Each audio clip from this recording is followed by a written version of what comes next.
everybody. I am Mike Schlosser, and I'm the director of the University of Illinois Police Training Institute. Today's training is non-escalation and de-escalation as force alternatives. And I know a lot of people do a lot of training on de-escalation. And the reason I call it non-escalation and de-escalation, because how you talk to somebody to begin with can prevent things from escalating. And this will be a kind of a brief version of what I teach with recruits at the Police Training Institute. They have 2 full days in the classroom, and then they have dozens of scenarios where they actually get to practice. But this will be the basics. And I think probably if you don't take anything else away from this today, if you can just focus on 2 things, the 5-step and deflection empathy phrases. They can be called deflection phrases or empathy phrases. So those things, if you can get those 2 things out of this, and hopefully you can, add those to your toolbox. And I always like to start by saying, if you are already good at this, at keeping things from escalating and, de-escalating situations when they do escalate, then keep doing what you're doing. And if it's different than what I'm showing today, that's no problem. So we'll just go ahead and get started. Okay, I said the 5-step was important, so we're going to start with the 5-step.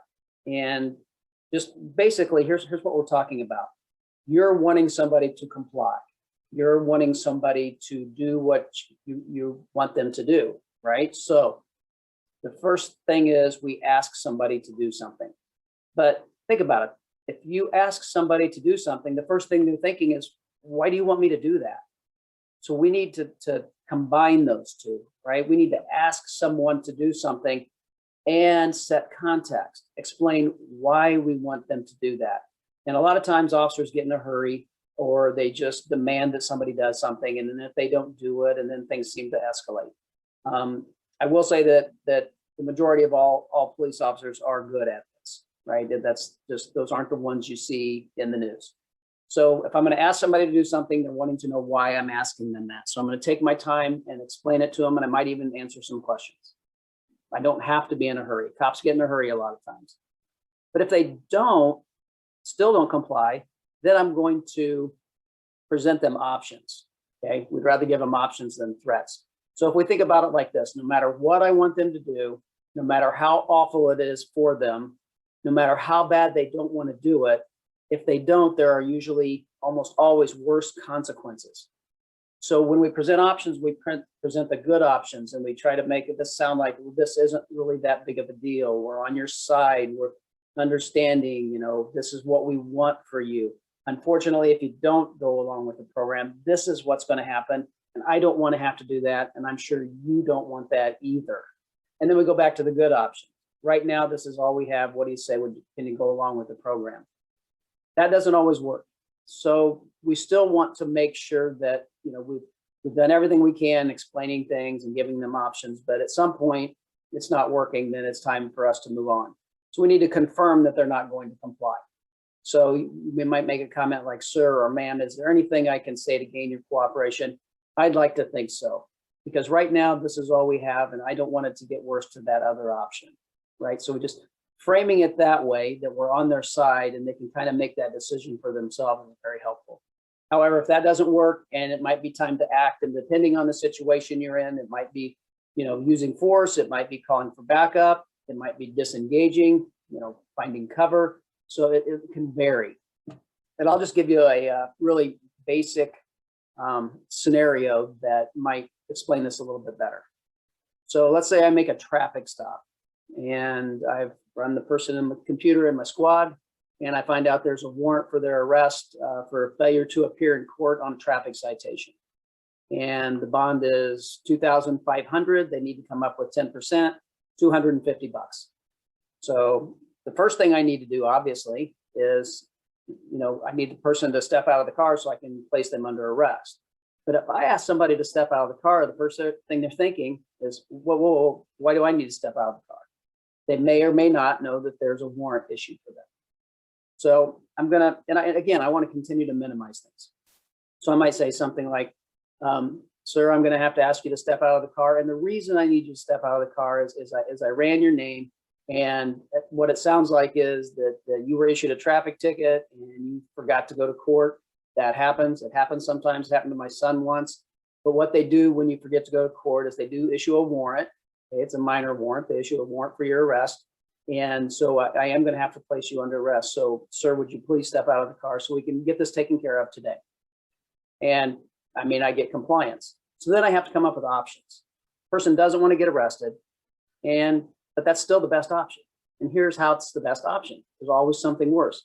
You know, sir, right now, all we have is a very minor warrant. You know, you're going to have to come up with $250. We can get this taken care of. I can take you down the station. We can, you know, get all the paperwork done. I can get you out of here like that. Sure, you have some other things you need to do tonight, and I can get you on your way.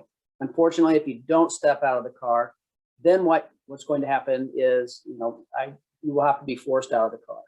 And if you have to be forced out of the car and you know, you don't comply, then you're going to have additional charges. You might have resisting arrest and other charges, and then the fine's going to be higher. I don't know. Maybe you have to spend the night in jail, but I don't want that for you, and I'm sure you don't want that. So right now, all we have, minor warrant. What do you say we just go ahead and get this taken care of, get you on your way? I'm sure you have other things you need to do tonight, and we'll just get this taken care of. Still not getting compliance.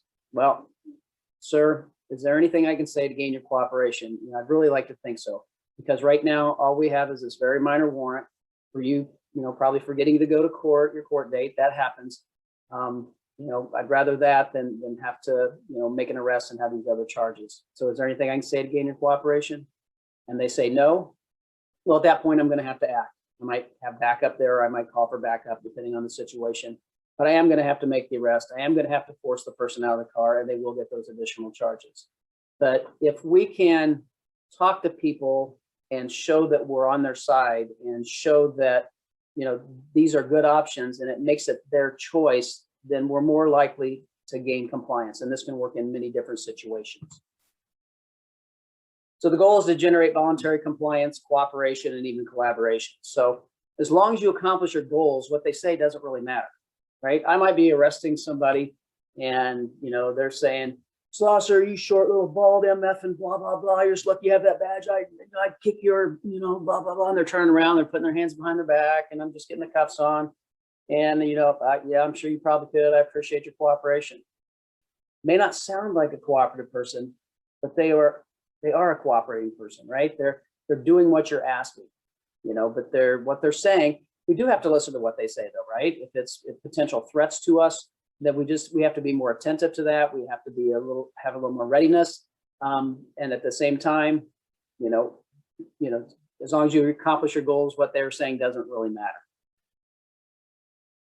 We also have what we call tactical respect and tactical empathy. And I think it would be wonderful if you actually had respect or empathy towards a person. Maybe you understand their life situation.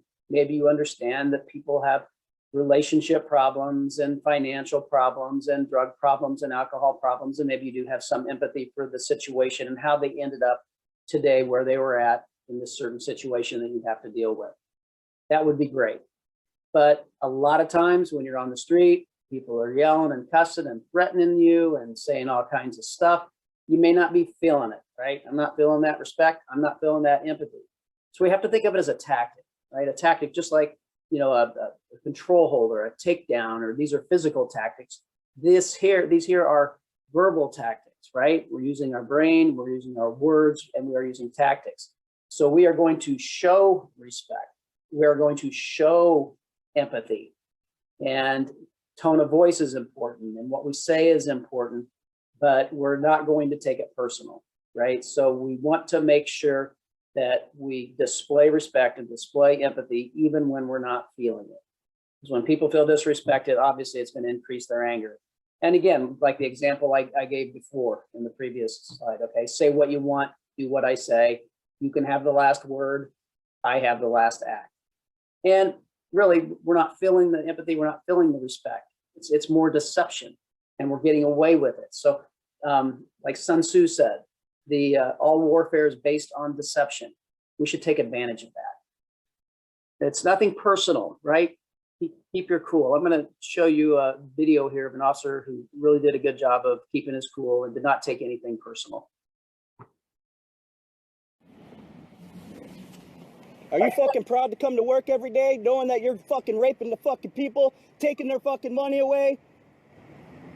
It's a fucking tough job to pull somebody over because they have a fucking film on their ticket, isn't it? Yeah, that's fucking chicken shit. Okay, sir, here's your information back. Thank you so much. The citation is for the tint. It's just a fix-it ticket. Gave you until January the 17th of next year to get that handled. Does it make you feel good? Let me ask you this. Does it make you feel good to pull people over for that fucking violation? We're talking about your tint right now, sir. Yeah, exactly. That's what I'm talking about. Do you think it's bullshit to pull people over for that? Just need you to sign in the box, and you can be on your way, sir. I want you to answer the question, then I'll be on my way. Do you think it's a fucking bullshit to pull people specifically for that? We're not going to talk about that. This is a violation. You've been cited for it. It's only a fix-it ticket. It's not a big deal. You're working yourself up over absolutely zero. Just no, you don't know the history. It's just like I'm fucking white, right? And you know all the black people hate the fucking cops.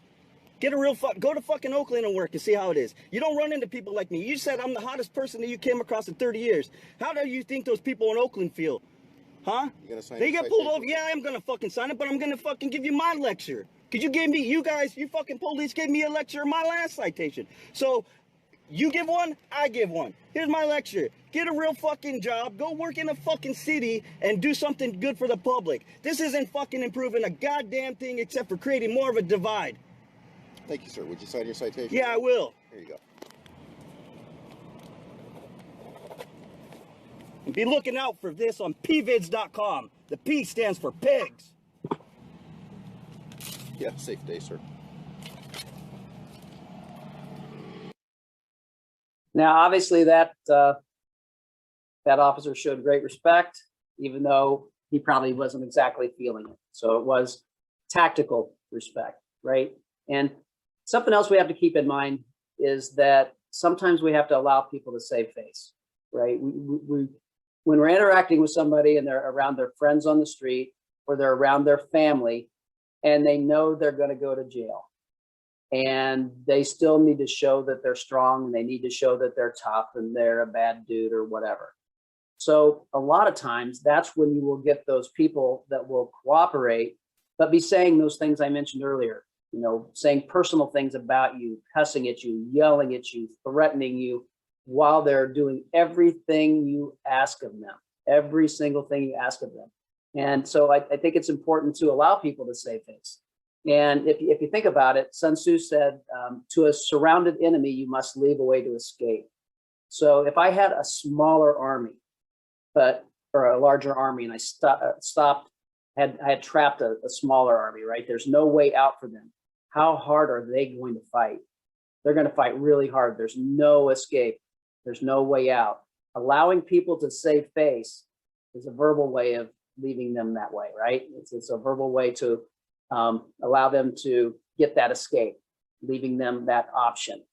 So keep that in mind. A lot of times, you know, I had somebody I arrested once and he's like, yeah, Schlosser, you're just lucky, I should kick your butt and blah, blah, blah, giving me all kinds of grief in front of his buddies. And I'd arrested him lots of other times and he was always really cool. And get him in the squad car, get him in the back, start to pull away. And he said, hey, Officer Mike, he said, you know, I was just saying that because my buddies were out there. We still cool? And I'm like, oh, yeah, we're still cool. Not a big deal. So keep that in mind. So we have professional face and personal face. And I'm not saying don't be personable. You know, it's good for officers to be personable at times, especially when we're trying to get to know the public and gain the trust of citizens. What I'm talking about here is don't take things personal. Stay professional. Don't take things personal. And again, it's not easy to do, right? They're saying things about you, maybe about your family, all kinds of things. But we have to remember who we're representing. Today more than ever, right? We're not just representing ourselves and our department and our community. We are representing law enforcement all over the world. And it just takes one of those incidents, right? One of those incidents where an officer does something awful and people are thinking, every cop is like that. Now, I don't believe that everybody thinks that, right? There's a certain segment of our population or a certain percentage of our population. I still truly believe that the majority of officers are respected and appreciated, and people are glad that we're around, right? But sometimes it's the loudest, not the most.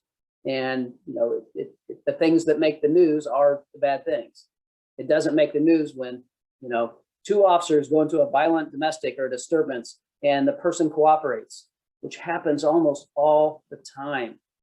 All the time. Officers are really good at talking to people. They're really good at getting people to comply, but simply it doesn't make the news. So we need to remain professional. Have to remember who we're representing.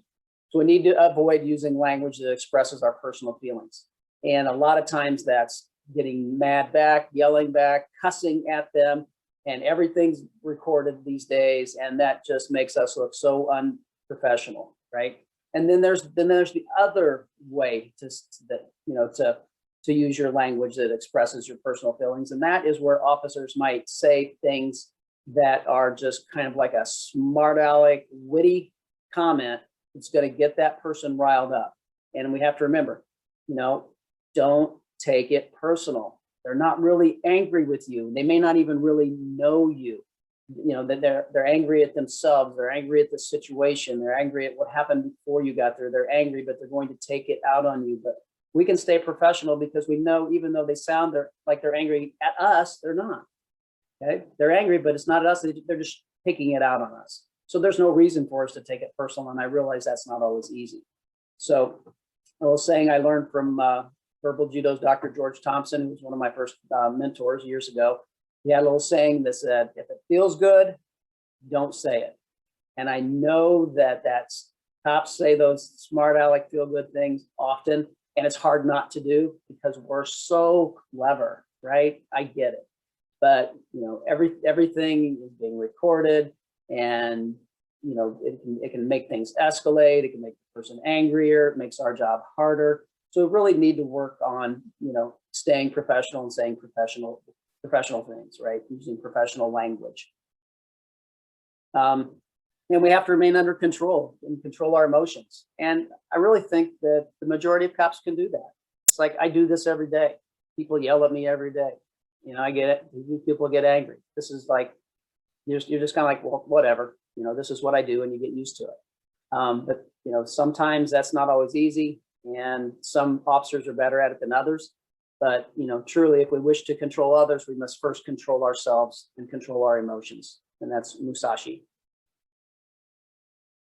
So here are some comments that officers, I've been teaching this for years. So here's officers what I've taught in class, or they've emailed me and they said, hey, Mike, I admit it. These are some of the things that I've said before, and I think they're pretty clever. And so I thought I'd share some of them with you. So from officers themselves. Hey, how about never? Is that good for you? I see you've set aside this special time to humiliate yourself in public. That's a good one. You know what? I'll try being nicer if you try being more intelligent. Well, that's clever. And it may be true, but feel good, no good. I'd like to help you out. Which way did you come in? Hey, have a nice day somewhere else. Or here's one my son used to tell me from time to time. Hey, Dad, you hear that? That's the sound of no one caring. I did end up writing him a ticket one day for something. Not because he said that. But a story I don't have time to share right now. All right. Feels good, don't say it. What you just said is one of the most insanely idiotic things I have ever heard. At no point in your rambling, incoherent response were you even close to anything that could be considered a rational thought. Everyone in this room is now dumber for having listened to it. I award you no points, and may God have mercy on your soul. And I realize that many of you are tempted to say something similar to that, and perhaps some of you have, right? If it feels good, don't say it. So these are called, excuse me, these are called anti-peace phrases. And when we're talking about anti-peace phrases, these are things that are likely to escalate. And for police officers, one of the most common and hardest not to do, not to say, is when you walk into a situation where things are escalating and people are arguing, maybe it's a domestic or a disturbance, or you're in a, whatever type of situation that might be. And the first thing instinctually that you want to do is just go in and say, hey, calm down. Well, The problem with that is when you tell people to calm down, that has been shown to escalate things, even if you said it differently. Like, okay, calm down. So that's something that usually will escalate things. So keep that in mind. Some other ones, what's your problem? Right? You people. I hope you get that one. Hey, come over here. I'm not going to tell you again. And unfortunately, what do most cops do? They say it again, right? Hey, because these are the rules, because that's the law. Sometimes you say something more like, well, this is the law, or this, these are the rules, and this is why the rules exist, and this is why, I'm talking to you about this. That's different than just that blunt statement. Hey, those are the rules. It's none of your business. Why don't you be reasonable? I think if we said that, I can't think of anybody that would say, oh, Officer Mike, thanks a lot. You're right. I wasn't reasonable. I'm glad you brought that to my attention. Now I'll be reasonable. And it's just not going to happen. You know what? You wouldn't understand. Well, what you're saying there is you're stupid. So you might as well finish that sentence, right? You know what? You wouldn't understand because you're really stupid, because that's what they're hearing from that. Or what do you want me to do about it? Well, it's your job to do something about things, right? It's your job to explain things. It's your job to fix problems if you can, and do whatever you can to help people. All right, anti-peace phrases. Can I get a headset? Certainly. Thank you.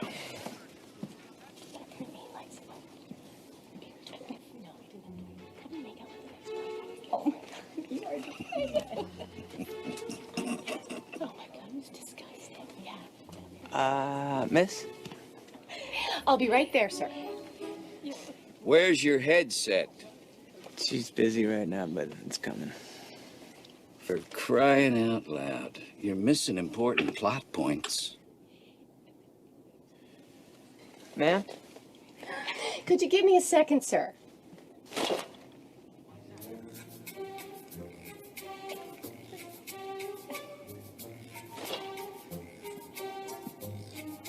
Excuse me. Could I maybe get that headset, please? Do not raise your voice to me, sir. I wasn't raising my voice. Okay, just calm down. I am calm. I just want my headset. Sir, our country is going through a very difficult time right now, and if you're not going to cooperate... Oh, no, I'm going to cooperate. My plan is to get the headset from you, watch the movie, and laugh in a very cooperative way. Is there a problem here, sir? I don't think so. Can you come to the back of the plane with me so we can have a talk? But talk about what? There's not a problem. The flight attendant keeps ignoring me when I ask. Calm down. I am calm. What is it with you people? You people. Oh, now wait a minute. I don't mean you people. I mean you people. Sir, I will not tolerate any racist behavior on the plane. This is a very difficult time for our country. I know that. I'm not a racist. I just want to watch the movie. I'm only going to say this one more time, sir. Calm down. I'm calm! Yes, calm down did not work in that situation. So Doc Thompson, also something I learned from him, he talks about the 5 universal truths. And we realize that the more we understand people that are different than us, different cultural backgrounds, different ethnicities, and just the more we know about people that are different than us, the better. But that would be great. But it's really difficult to know everything about all different cultures, right? So according to Doc Thompson, he always said, instead of focusing on how people are different, we should focus on how people are the same. And so these are his 5 universal truths. All people want to be treated with dignity and respect. All people want to be asked rather than being told to do something. All people want to be told why they are being asked to do something. All people want to be given options rather than threats. And all people want a second chance. And us as officers realize that many people do deserve a second chance. All right, this is some excellent advice. It's an older film called Roadhouse. It stars Patrick Swayze, but he's got some advice about, how we should, some good de-escalation advice. We'll just leave it at that.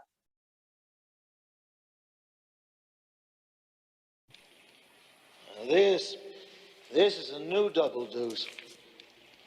I've put a lot of money and time into this. And to protect my investment, I've hired the best damn cooler in the business. From now on, he's in charge of all the bar business. What he says goes. Dalton,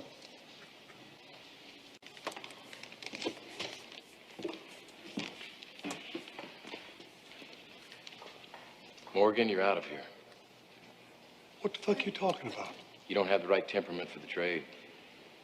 You asshole! What am I supposed to do? There's always barber college.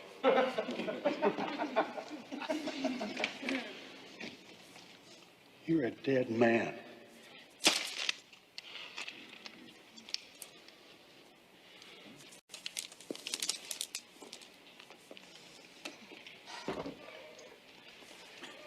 You're out too. We're selling booze here, not drugs. Thank you.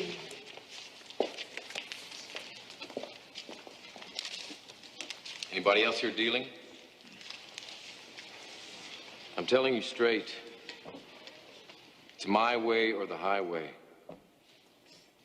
So anybody who wants to walk, do it now.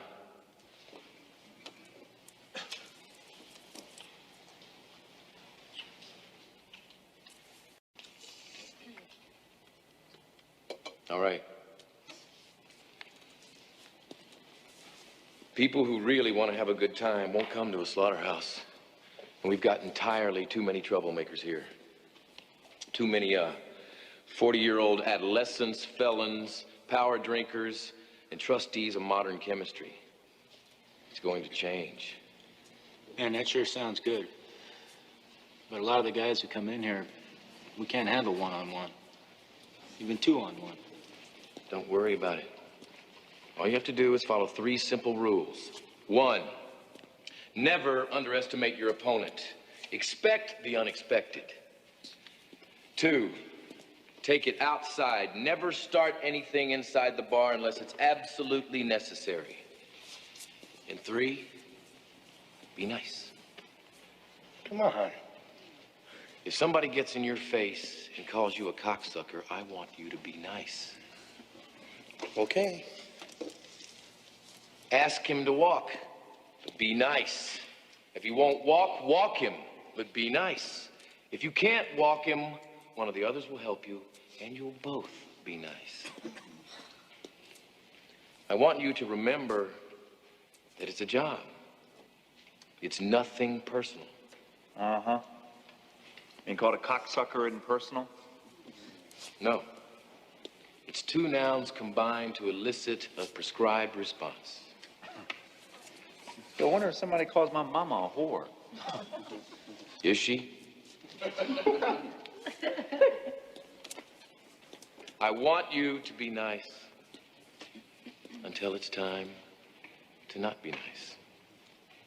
Well, how are we supposed to know when that is? You won't. I'll let you know. You are the bouncers, I am the cooler. All you have to do is watch my back and each other's. Take out the trash. 1, 2, 3. Excellent advice. Be nice until it's time to not be nice. And it's nothing personal. It's just your job.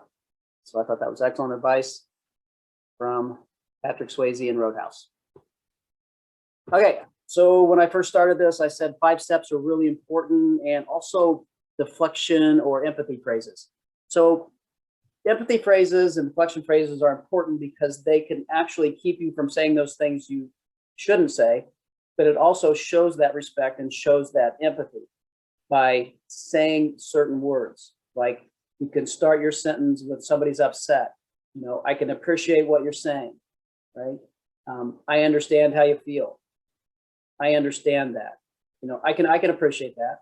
You know, I hadn't thought about that. I can understand where you're coming from. I believe that, and I appreciate what you're saying. They won't apply in every situation, so you kind of mix and match the different phrases. I can see you're upset, and I can understand that. You know, I'd be upset too. So if we can show that I'm understanding, I'm empathetic, I'm kind of on your side, a lot of times these phrases will help de-escalate or prevent escalation to begin with. So here's just some examples. You know, I understand how you feel. You know, and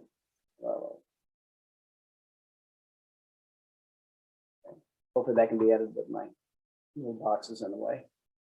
I'll start this slide again. So here's some examples.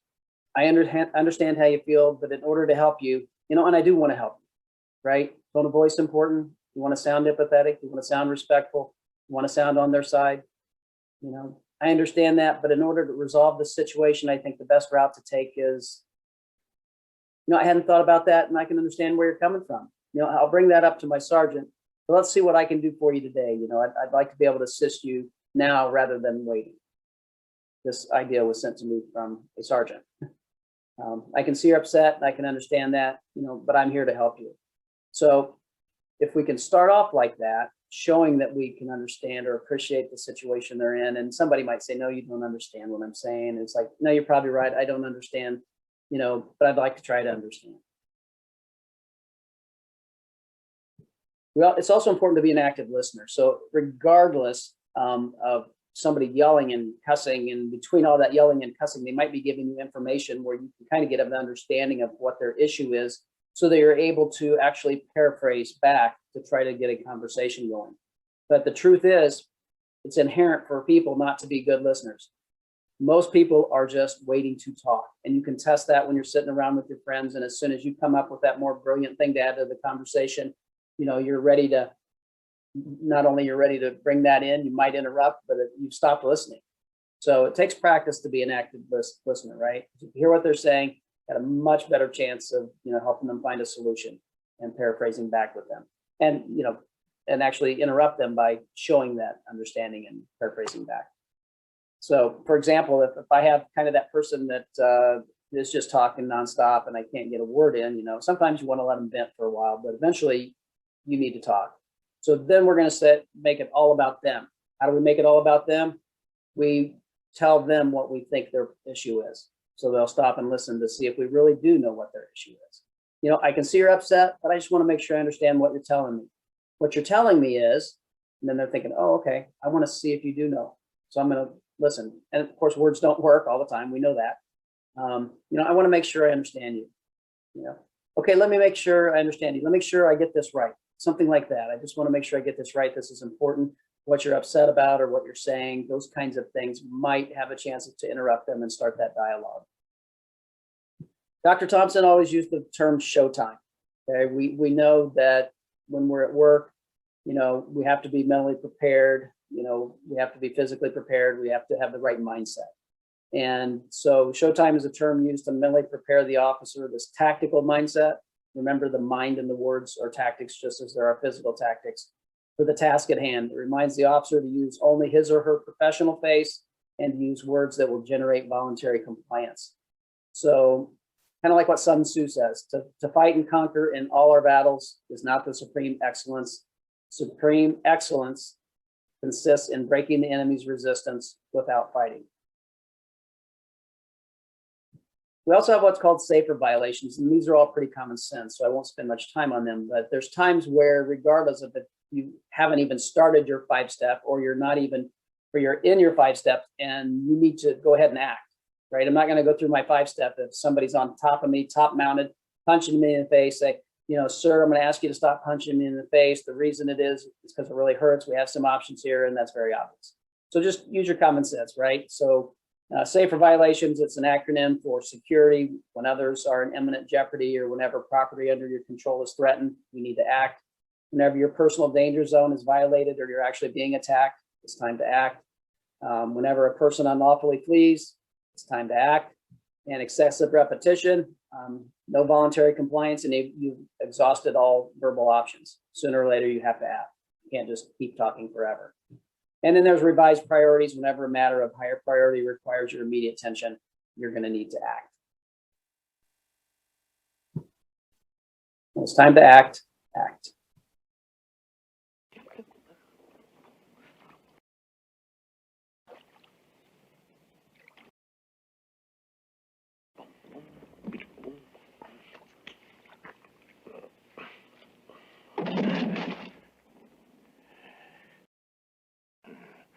I've been looking for you for 8 months. Whenever I should have had a gun in my right hand, I thought of you. Now I find you in exactly the position that suits me. I had lots of time to learn how to shoot with my left.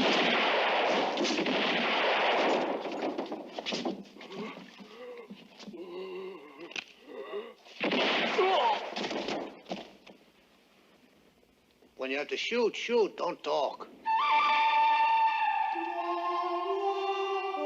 Every gun makes its own tune. And it's perfect timing, large one. Again, when it's time to act, act. I want to thank everybody who took the time to listen to my presentation, and please feel free to reach out to me if you have any questions or wanted to talk about anything relevant to this. And I can be reached through my company. And it's Michael Schlosser16@gmail.com, or please feel free to reach out to me at the University of Illinois Police Training Institute. Again, thank you.